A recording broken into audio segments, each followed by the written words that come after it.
Hello, this is Nettles, Urtica diocia. It is a plant that grows in somewhat wet areas that have high accumulations of nitrogenous waste. So, by manure piles, outside of outhouses, and on farms, in places where fertilizer sort of washes off. You can get a look at the plant, and a look even closer shows many small hairs. And these hairs are filled with formic acid, and I've read but misplaced the source. They also have various tryptamines in them, or psychedelic compounds. And I personally don't use psychedelics or other drugs, but it tickles me that nettles are a psychedelic, however mildly so. Nicholas Culpeper, the colorful Renaissance English herbalist, quips that nettles is the one plant that you can find in the dark because of its stinging hairs. Fortunately, nettles loses its sting really rapidly when it is dried, made into tea, or cooked. So, first and foremost, nettles is a wonderful food. It has a seaweed-like taste, or an umami flavor, which reflects its high levels of protein. According to Matthew Wood, registered herbalist of the American Herbalist Guild, nettles is the land plant with the highest amount of protein in it. And it comes up in the northeastern United States where I live around March, probably mid-March it gets to be sizable. And then it gets to be a size where you can really harvest it in mass around the end of March, mid-April. And so many months before other crops become available to eat, nettles is really producing a lot. I work at an organic farm, and way before I was eating other foods from the farm, I was eating a lot of nettles. So nettles is a great food, and that's the primary way that I think of it, as a food and as a nutritive tonic. I attended a workshop on pregnancy and postpartum herbal healthcare by a Western Mass herbalist named Jade Alejandro Mace, and she talks about how she references studies where the mineral content of food was compared from about 100 years ago and today it is much lower. And she attributes this lower mineral content to topsoil loss and degradation from unsustainable farming practices. So in practice, what that means is that you see a lot more deficiencies. You see a lot more deficiencies of minerals like iron, magnesium, calcium, etc. And if any of you all have taken magnesium supplementation before, it creates this really nice calm feeling. Magnesium is part of the bones, and it is with muscles. There's a complex relationship between serum, calcium, and magnesium. And muscle contraction, calcium makes muscles contract, and magnesium makes them relax. So magnesium helps muscles relax. And I've noticed that nettles, making a strong nettles infusion, has a very similar feeling to magnesium, taking magnesium supplementation. It's really nice.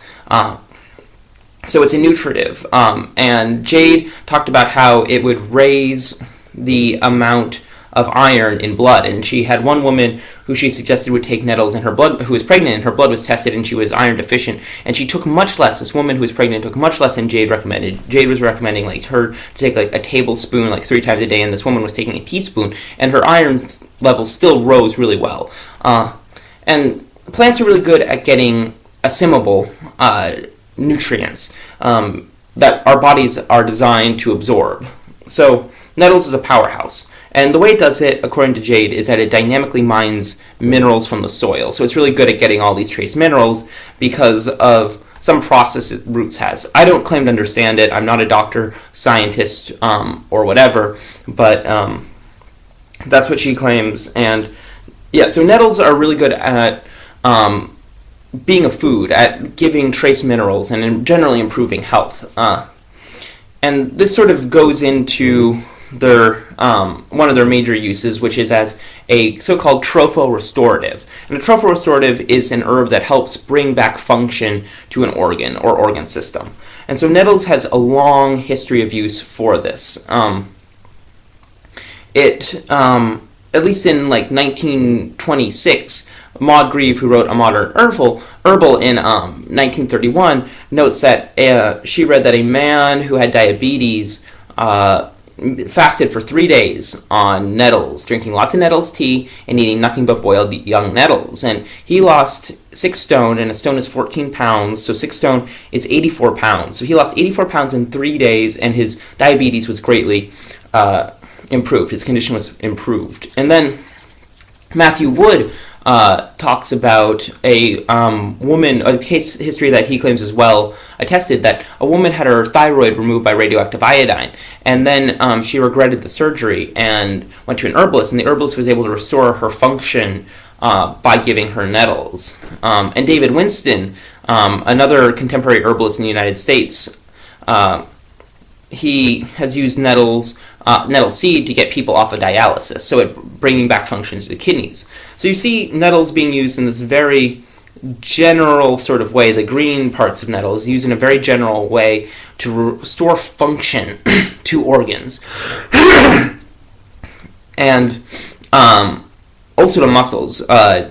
Matthew Wood talks about a woman who had some thigh muscles atrophy, and he put after a nasty injury, and she had to walk to get better, but couldn't walk because she was injured, and he put some nettles on the thigh muscle, and immediately she was able to start walking and healing. So it brings function back to the body.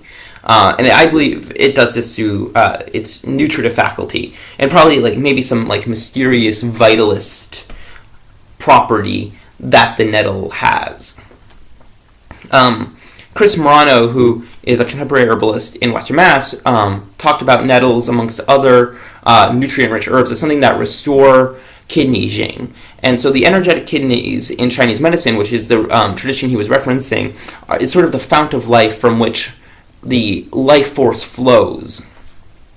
And nettles, he claims, recharges that and makes one have more energy. So it helps one feel more like oneself if you take it regularly. And in my own experience, I find this to be very true. Now, nettles, I consider it to be mostly nutritive and tropho-restorative, but it also has a long history of use as an alterative or blood purifier. And going back to Culpeper, writing in the 1650s, or 1640s, around that time anyways, the 1600s, and he talks about how, he says, okay, nettles is really good at removing the toxic accumulations of winter. And he claims that this is because nettles is a martial herb, and it's a martial herb because it is covered in spines, and it's warming and increases functional activity of the body. So it's warlike and martial, and so it dissolves these accumulations of winter and toxins. And the really incredible herbalist Ellingwood, in his American Pharmacognosy, or American Materia Medica and Pharmacognosy, in 1915, writes that nettles, if I may read, Urtica has been employed for the general purpose of an astringent, both internally and externally, in hemorrhage, ill-conditioned ulcers, and in chronic disease of the mucous membranes of the bronchi, bowels, and urinary organs, and is generally agreed to be an efficient remedy. It, however, appears to have a dynamic action, as in postpartum hemorrhage, suppression of the milk in nursing women, retrocedent eruptions, urticaria, jaundice, dropsy, ague, and corpulency. Its influence in small doses is reliable. The fresh leaves have been used as a powerful revulsive in lethargy, paralysis, intoxication, congestion of the brain, and hysterical insensibility. From a half to 1 ounce of the expressed juice of the fresh plant has been given at intervals of a few hours without untoward results. In the treatment of eczema, which includes the face, head, and scalp, one case was entirely cleansed and anointed with olive oil, leaving the oil on until the crust could be softened and removed. Specific Urtica diocia was added, 2 grams to 1 ounce of rose water, and applied freely over the parts. The cure was very prompt, especially when the condition of the stomach and intestinal tract was made normal. The agent is also much used when there's excessive mucus discharge from the bowels, a drop or 2 at a dose. Persistent watery diarrheas are controlled by it. And this touches on a really interesting thing. Like, he mentions its use as a revulsive in lethargy, paralysis, intoxication, congestion of the brain, and hysterical insensibility. And I, independently using Nettles, came to see it as a nervine, or an agent that acts on the nerves, and it acts on the nerves in a really powerful way. The way it appears to work is that if someone is stressed out, especially with like chronic overwhelm, especially with people who have these who have cheerful dispositions in which they hide their inner stress, Nettles seems to really help people relax. In the Peterson Field Guide, which is not a place I usually go for herbal lore, but it claims that it helps adrenaline stop circulating in the blood. And that may be true. My mom kind of discovered that it helps her be less stressed in a general way. It helps her come down from stress, and it helps her generally be more strong and vital. And I gave it to this woman who was really, really overwhelmed with her life and really struggling with that. And I gave her some nettle vinegar as a nutritive, and immediately she began to have more sense of ownership over her life and ability to make choices. So I see nettles as a strengthener, especially if people who push themselves too hard are really overwhelmed and maybe even fall into a certain type of helplessness. Like Matthew Wood in his Book of Herbal Wisdom talks, I believe it's Book of Herbal Wisdom, maybe it's Earthwise Herbal, I don't remember exactly, but he talks about imagining nettles as a woman with a switch and saying, all right, get on with it. Get off your butt and do something. And I think that's really true, and I think it has an affinity for people who are stressed to the point of overwhelmed, which I associate somewhat in my intuition. I associate that with some sort of nutrient deficiency, a mineral deficiency. Again, I'm not a healthcare practitioner or a scientist or anything like that, but it's just an intuition that there's something that this person's not getting nutritionally that they need, and that the nettle somehow magically helps them get that. So those are the uses of the main plant, and one of the uses that's really important that a friend of mine... Oh, it also, in terms of atrophy, this is something for those of you that... like your hair, I have a friend, there's lots of herbal literature where talking about washing one's hair with the infusion helps the hair grow really well. And I have a friend who attests that washing his hair with with nettle tincture helped his hair grow more. So there is one thing. And then also the stinginess of it is not without its benefit. I have another friend who confirms that his mom's hand arthritis is benefited by urtication, or whipping it with nettles. There's the idea that, and again, I'm not a healthcare professional. I'm not a scientist. I am a wingnut energetic herbalist. But there's the idea that there's a synovial fluid in the joints, and it does not. It's not directly touched by blood, and the nettles is able to move the synovial fluid after it's stimulated by the sting. Again, I have no idea if this is a bunch of hogwash, but I have heard credible case histories of it working.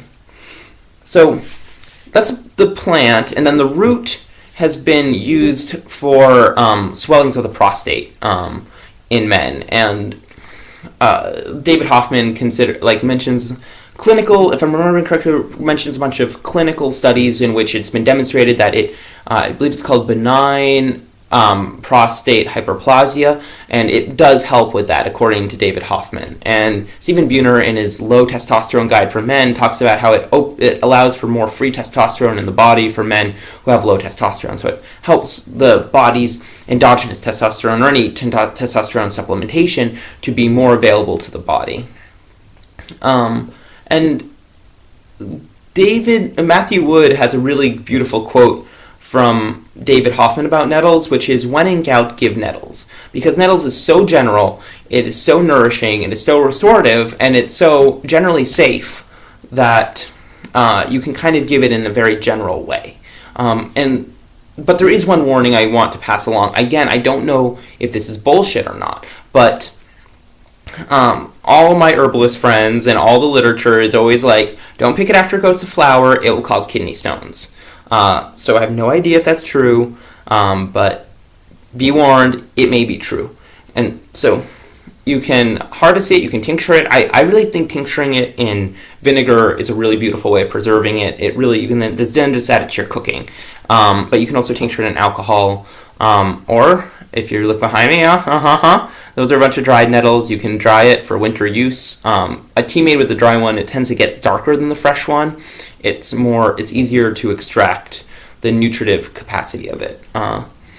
So those are nettles. That's what I know about nettles. There's so much more, I'm sure. It's such a rich herb. It is like an ancient herb of European and Asian use, but particularly as a European herb.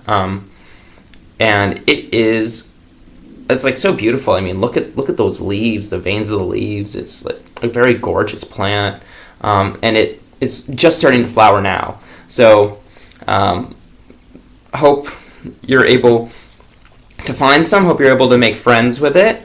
Be careful of where you harvest it from as well. It does pick up, if it indeed does dynamically mine minerals, it's going to mine the bad ones too. So away from houses, away from like toxic places, but really powerful herb, really great herb. And that is that. So hope you found that informative. And until next time, take care. All right. Bye.